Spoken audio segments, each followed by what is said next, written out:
There we go. Let's go. Yeah. All right. Down Undah. Team members: Daniel Rosborough, Daniel Manaligod, Levi Van Dyne, and Macario Silva. This is our protagonist, Jubes. He will be the main character that everyone will be playing. This is the ultimate goal, your jar of Marmite, and these are the weapons that you can obtain in the game. This is legend for all items that you can acquire in-game and consumables, stuff that you can need. These are enemies and obstacles that you can encounter along the way. This is the first level, the intro level, in which case you enter from the cave entrance here. You have signs that will read, "Watch out." There's creatures here that are wanting to attack you, and you'll encounter your first enemy, a bat. Then you'll go down to the next level.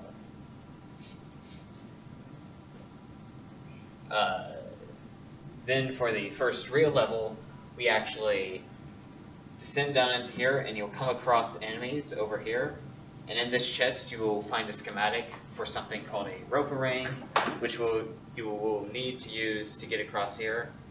And in order to get the rope, you'll have to kill the enemies. Now, as how the rope ring works is it's a tiny puzzle. The player will throw a rope around the stalactite and will have to jump off at the right moment to land on the other side. If not done correctly, the player will be forced back to the other side, so it's a little forgiving. Once they do that, they have to pick up the boulder and do the timing part right again. Then they can travel up here, press the boulder on the pressure plate, which is an unusual use of an object. The player will pick up a boulder and place it on top of a plate to unlock a secret door. Then the door will be unlocked, and then they can descend into the next level.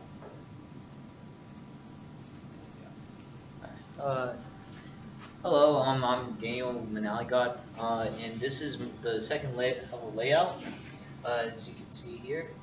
So the first puzzle is actually introduced from floor 1, but it's going to be a little bit more emphasized on floor 2.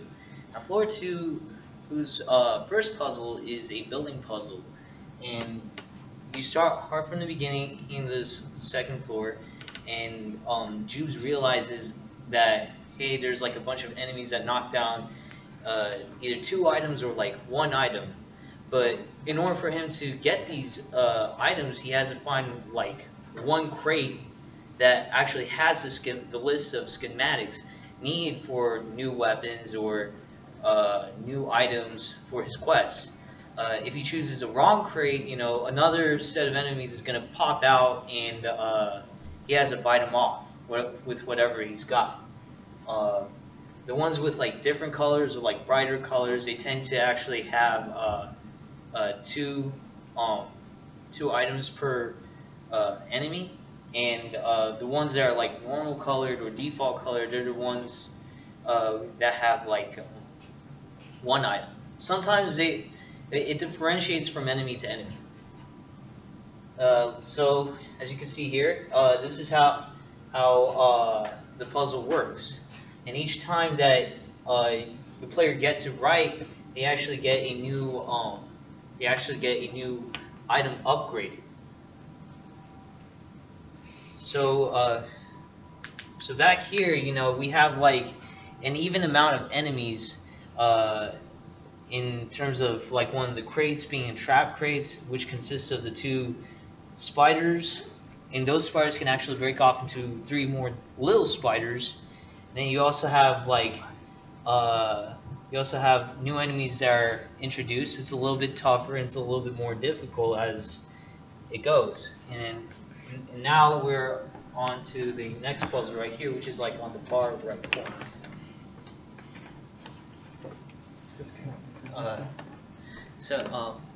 My turn? Yeah. Okay. Sorry, I just want to move this closer That's okay. because it's hard to see on the screen. Okay. So, hello. I'm Daniel. Oh, whoops. Okay, so my puzzle is nicknamed Rock in Key. Jubes will enter a room, and the perspective of the game will turn into a 2D perspective.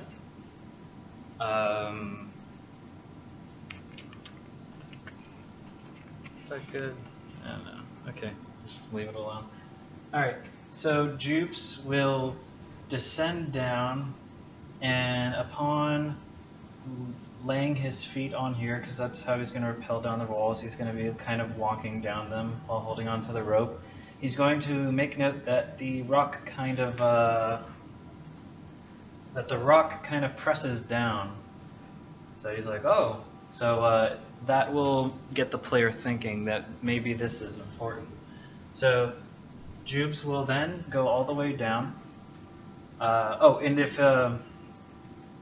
if the character interacts with the rock again, it will press the rock down completely. Anyways, so Jubes will go down to this device. It's basically supposed to be like a spinning, like rotary thing. So he's going to try and interact with it.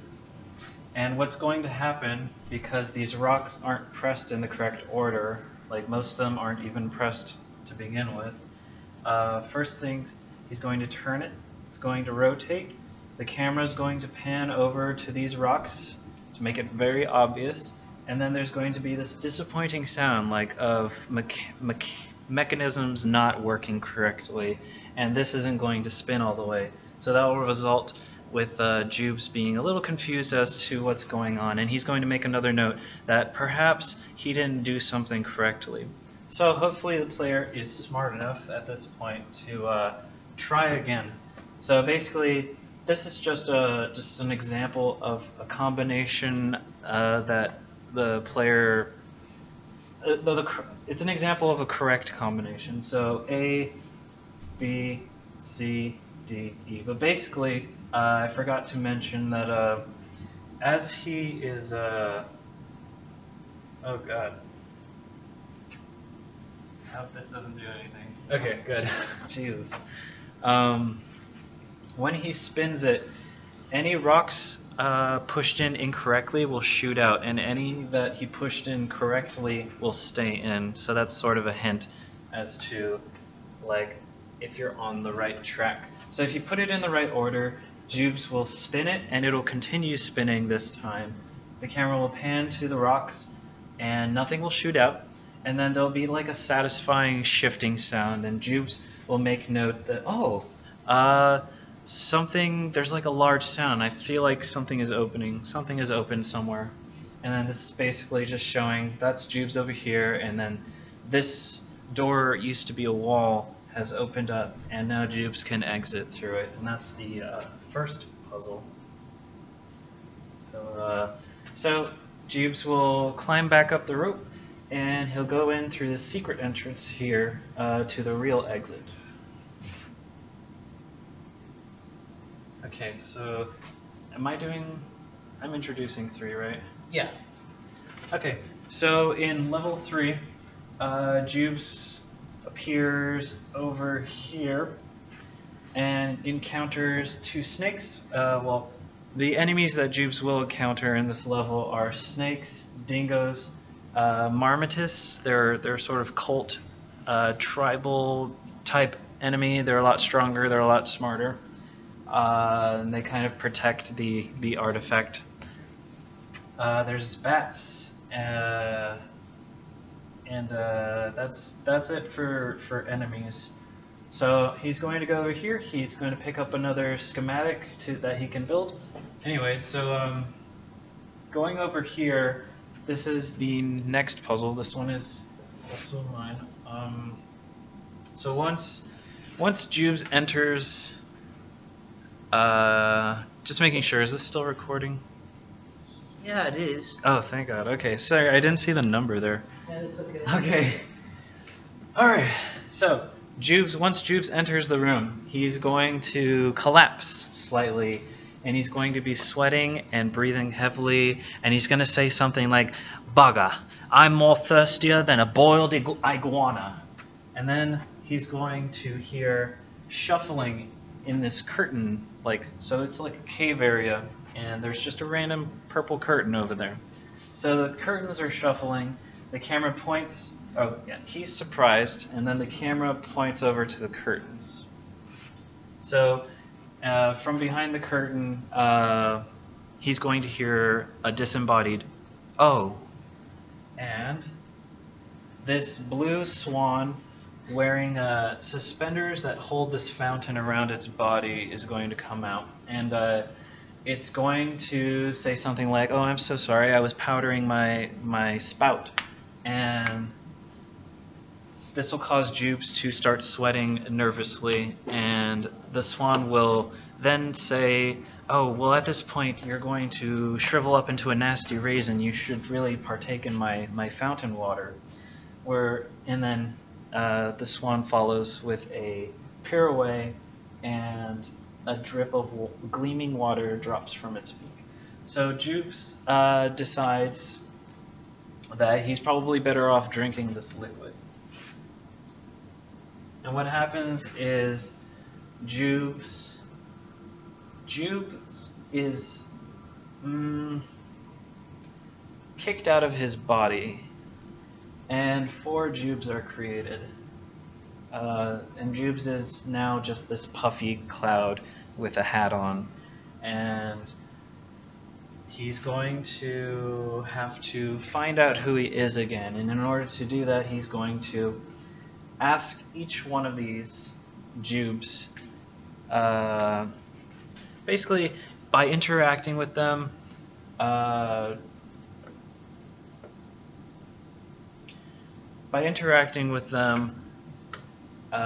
they will say something about Jube's life that the player should know by now, like via the introduction story, which is he's an archaeologist.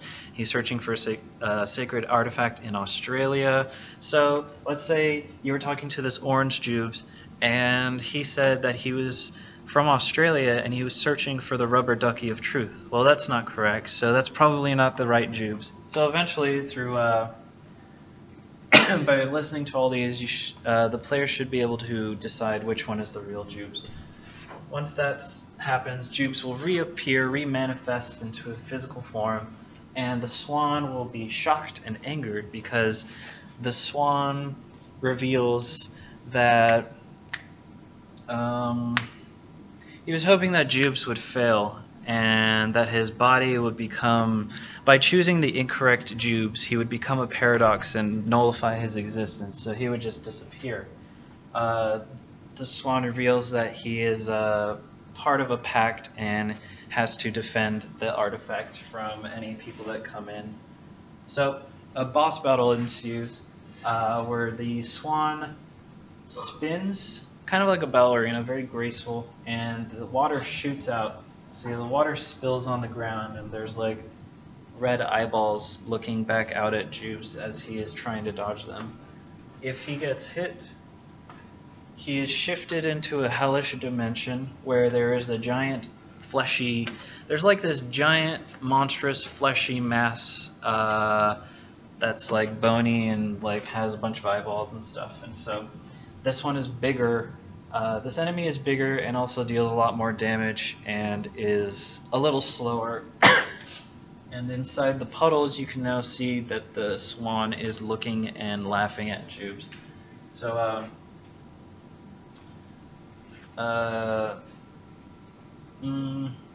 so it's up to the player to decide how he wants to take on this boss. Does he want to fight the swan or focus on the beast? It really depends on their preference. The beast would be a lot harder, but so as the trippy water wears off, Jubes will shift back into the normal dimension and he'll be able to fight the swan. Once the swan or the beast are at half health, the beast and the swan will then do synchronized attacks via these puddles of water. So let's say he's in the hellish dimension. Well, now the swan will start shooting like little like bubbles of energy at Jubes from the puddles or something. Or like if he is fighting the swan, then the monster's tentacles would be sticking out of the puddles and attacking Jubes. So it just gets harder. And, eventually the boss is defeated one way or another. And Jubes can move on to the next level, or to the next area. And so now it's your turn, Dan. So now I want to add in another puzzle for in terms of twisting a bit on making another entrance and exit level. So I came up with a new puzzle that consists of him utilizing one of his new items. So earlier on in the game, I mentioned before that the building puzzle also comes in handy with his new items and boomerang upgrades needed for his quest. So case in point, this is called the Surfs Up puzzle, and what it is a timer and pattern-based kind of game puzzle where the player traverses through the river with the consistency of crates, stalagmites, and crocodiles. Now, there's a minute timer for going down the river all the way up to the fourth and final level. And so with each this is like an example pattern here.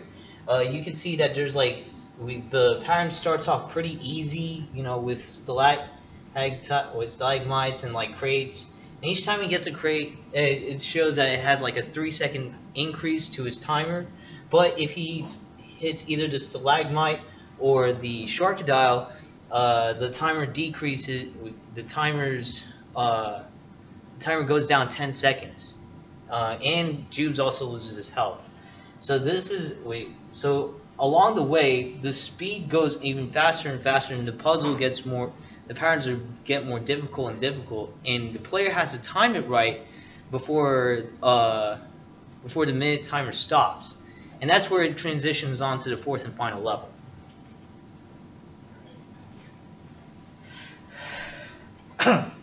Alright, Mac. So this is basically the layout for level 4. Right here you see a bunch of random letters, and that's just indicating the enemies that you'll encounter. But from the start of it, after what Daniel said, after the surfing, you'll end up in this area. Now, when it first starts off, there's not going to be as many enemies as you see right now. So basically, Jubes is going to be going through each room till he finally comes across this entrance. And now this entrance has the final boss of the game, which is a basilisk. And so basically the entrance requires a riddle. And basically the riddle is mainly, it's basically riddle based. And so Jubes has to actually backtrack to each area that he went through. But the thing is, the enemies do respawn, but they have this aura around them. So they're actually even stronger than they were before. And so what the actual riddle requires is to collect the pieces to finish the riddle. So you collect the pieces after defeating each enemy in each room, and you basically take it to the entrance. This is the entrance, and after you get the complete puzzle, it will spell out